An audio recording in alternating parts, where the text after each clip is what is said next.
नमस्कार दोस्तों, मैं सतीश त्रिपाठी एसटीएफ न्यूज़ में आपका हार्दिक स्वागत करता हूं।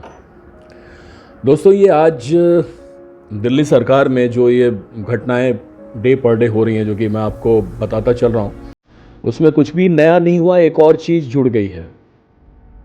आपने सुना होगा अभी इलाहाबाद में जो बहुत बड़ा माफिया अभी कुछ दिनों में एक हमारे ख्याल से गैंगवार का शिकार हुआ, जिसके ऊपर बहुत सारी धाराएं चल रही थी।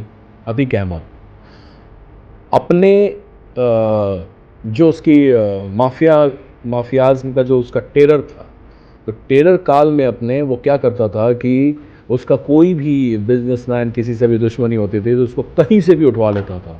दिन दहाड़े रोड से उठवा के अपने जहाँ वह जिस जेल में बंद रहता था उस जेल में बुला लेता था और वहाँ पे उसकी जमकर धुनाई करता था, पिटाई करता था। और उसके बाद खाली कोई एक पेपर मंगवाता था और उसके ऊपर बोलता था कि इस पर तू साइन कर, नहीं करेगा तो यही गोली खाएगा। आज सेम टू सेम घटना दिल्ली सरकार के एक मंत्री ने, एक आईएएस आईपीएस लेवल के अधिकारी आशीष मोरे, जो कि दिल्ली सरकार में सर्विस डिपार्टमेंट में सेक्रेटरी सचिव पद पे कार्यरत, उनके मुखार बिंदु से उन्होंने लिखित कंप्लेंट की है किसे, चीफ सेक्रेटरी को और होम मिनिस्ट्री में भी, एलजी के पास भी, सबके पास लिखित उन्होंने एक कंप्लेंट किया है। उस कंप्लेंट में उन्होंने लिखा है कि मुझे बुलाया गया अपने कमरे में। सौरभ भारद्वाज जी जो इधर बीच नए क्या बोल सकते हैं आप, माफियाओं में बुर्गा वर्ड निकलता है और पॉलिटिकल लाइन में क्या बोलते हैं आई डोंट नो, क्या शब्द का उपयोग होता है पॉलिटिकल लहजे में, क्योंकि इनका जो लहजा है, बात करने का जो स्टाइल है, जो कि एक आईएएस लेवल के अधिकारी ने अगर लिखित कंप्लेंट किया है तो वो इस बात को बताता है कि इनका जो लहजा है, इनके बोलने की स्टाइल है, वो ये है कि सुन इधर आ, ये पेपर पे साइन कर।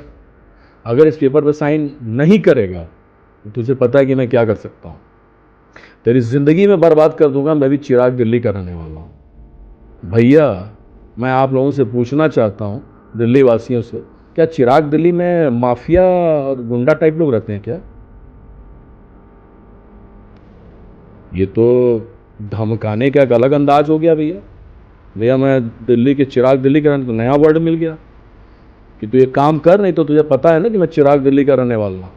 तो क्या हो गया, चिराग दिल्ली का रहने वाले हो भैया? तो अगर इस टाइप के शब्दों का उच्चारण जो कि आशीष मोरे ने अपनी लिखित कंप्लेंट में किया है, अगर ऐसे शब्दों का प्रयोग ये सौरभ भारद्वाज जैसे व्यक्ति, जो कि एक आप समझ लो कि इन्होंने शपथ लेके उस पे संविधान के ऊपर, गीता के ऊपर, इस सब पे शपथ लेके, और वो यहाँ के स्वास्थ्य मंत्री बने होंगे, बनाया गया होगा इनको, और उस आदमी का ये लैंग्वेज, हमारे देश की जो विडंबना रही है शुरू से कि हमारे देश में जो सत्ता है वो पता नहीं किन चीज़ों में बटती चली जाती है। कभी जातियों में हम बटे, कभी हम फ्री डिलीवरी में बटते चले गए। और एक नए नेता ये लोग आए जो कि नई राजनीति इन्होंने की। ये लोग जब अन्ना आंदोलन में शामिल थे तो उसमें मैं भी एक पार्ट के रूप में था। जैसा मैं कर सकता था, जो मैं जिस लाइन में था उस ढंग से उनको सपोर्ट किया था। लेकिन मुझे नहीं पता था कि इतनी गिरावट का ये लेवल है कि आदमी जो बोलता है सब झूठ बोलता है, इसकी किसी बात पे बिलीव नहीं होती। ऐसा लगता है कि आदमी कुछ भी बोल रहा है तो झूठ है, ये सच भी बोलेगा तो अब झूठ लगता है। इस पार्टी का हर आदमी सच भी लगता है तो लगता है कि झूठ बोल रहा है। आपको तय करना है कि ऐसे नेताओं की जगह कहाँ होनी चाहिए। इसके पहले कई लोग जा चुके हैं, आपको पता है कहाँ जा चुके हैं। इनकी भी बारी तो कहीं नहीं आने वाली है, क्योंकि ये बहुत बड़ी है। समझ लीजिए कि एक बहुत बड़ा आरोप है। एक आईएएस अधिकारी ने लिखित आरोप लगाया है, कहीं इनका नंबर भी ना आने वाला हो। भैया, पढ़े लिखे लोग को लेके आओ, अच्छे लोगों को लेकर आओ। मैं ये कहता हूँ कि कम से कम ईमानदार छवि वाले लोगों को लेकर के आओ हमारे देश में, जातियों में मत बंटो। एक जो जाति जनगणना कराने पे जो उतारू है, कुछ राजनीतिक पार्टियां बेचैन हैं कि राजनीतिक जनगणना हम लोग कराएं। राजनीतिक जनगणना क्या केवल हिंदुओं में ही होगा क्या? और धर्म में जातीय जनगणना नहीं कराओगे? क्योंकि तुमको पता है कि वो एक मुफ्त वोट है, वो तो कहीं भी गिरेगा, मिलकर गिरेगा, वहीं गिरेगा जिसको बीजेपी हराना हो।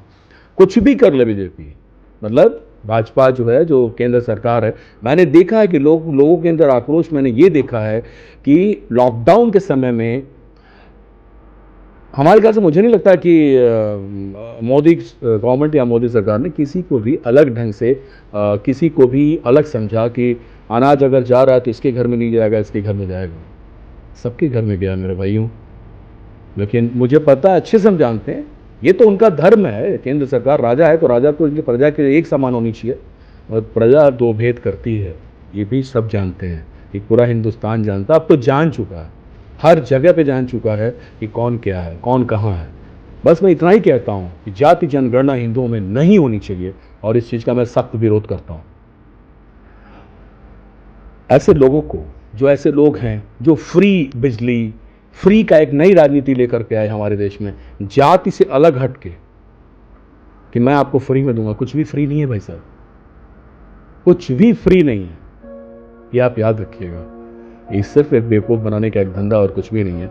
एक और ऐसे गुंडे टाइप लोग जो कि आ गए, माफिया टाइप लोग, इस टाइप के वर्ड, इस टाइप के शब्द किसके होते हैं? जो बोले कि भैया आओ और एक काम करो, ये इस पेपर पर साइन कर दो, नहीं करोगे तो तुम्हारी जिंदगी बर्बाद कर दूंगा। मैं चिराग दिल्ली का रहने वाला हूं। नमस्कार।